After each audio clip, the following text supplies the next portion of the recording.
are sailing through the inland sea en route to the island empire of Japan. The good ship upon which we sail is approaching Niojima, which means sacred island. So sacred that every effort has been made to avoid a human birth or a human death upon its hallowed ground.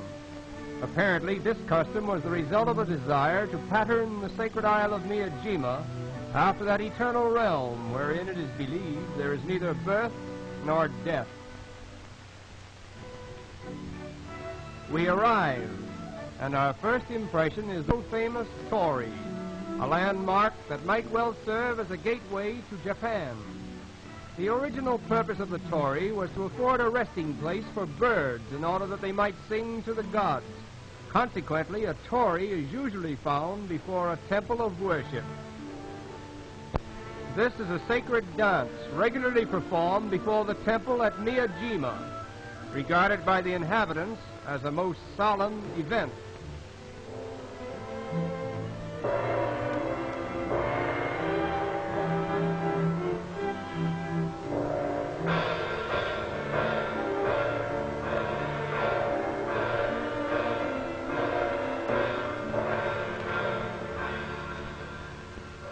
This historically religious dance usually lasts about an hour, but our time is limited. Leave Niojima and continue on to the picturesque town of Nara, situated on the principal island of Japan. We arrive at the Nara Hotel.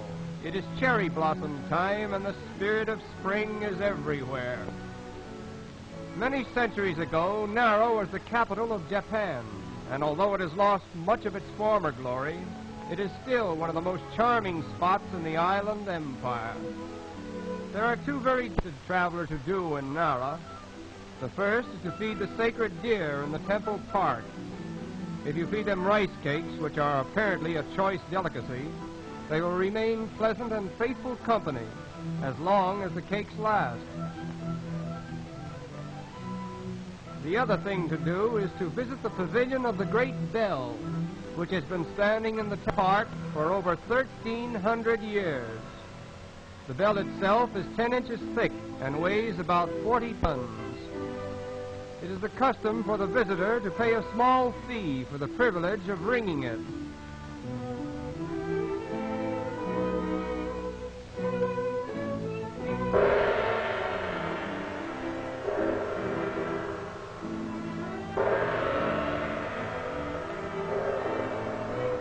This act is said to guarantee long life and happiness. At Kyoto, greeted by the ever-present Tori. Although the Japanese can hardly be called an unusually religious people, they are very proud of their temples. This is just one of the many temples for which Kyoto is famous. It is patronized alike by the followers of Buddhism, Confucianism, and Shintoism, the three principal religions of Japan.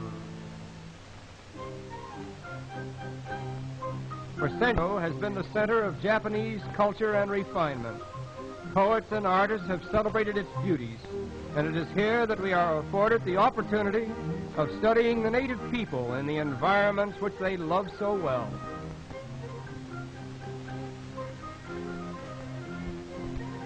We are told that there is no more beautiful type of character in this world than that of the Japanese woman. She is said to be unselfish, modest, and intelligent, a good daughter, a faithful wife, and a loving mother.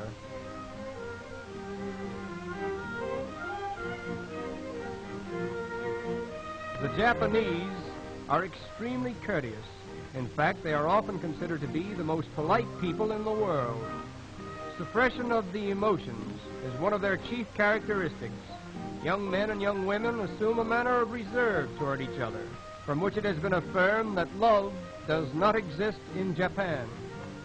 In no other country, however, do so many dual suicides occur because of unrequited love. We can understand this more fully when we realize that marriages are usually arranged by the parents with little reference to the feelings of the parties concerned.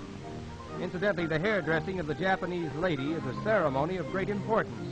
Once every 3 days, this intricate mass of hair is taken down, shampooed, and put back in place again.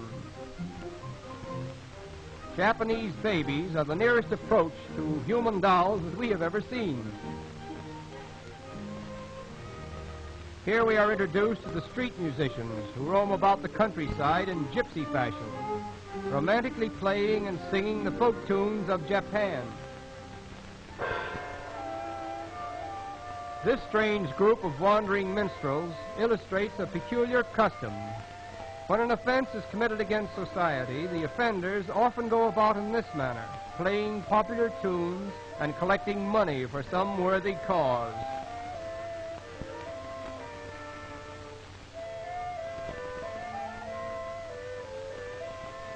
We have enjoyed our visit to Kyoto, but the greatest sight in all Japan, Fujiyama, the world-famous mountain which has always maintained the most prominent part in Japanese decorative art. There is hardly an hour in the day that a native son or daughter is not gazing with admiration upon Fujiyama, rising to a height of 12,000 feet in variegated moods of magnificence and splendor. In ancient times, great streams of lava flowed from the crater, damming the rivers and forming a series of picturesque lakes at the base of the volcano. The last eruption was recorded in the early part of the 18th century.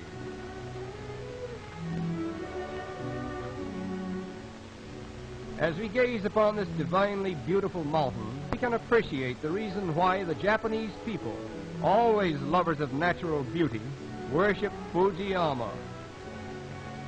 It is here that the scenic beauties of Japan attain their most exalted heights.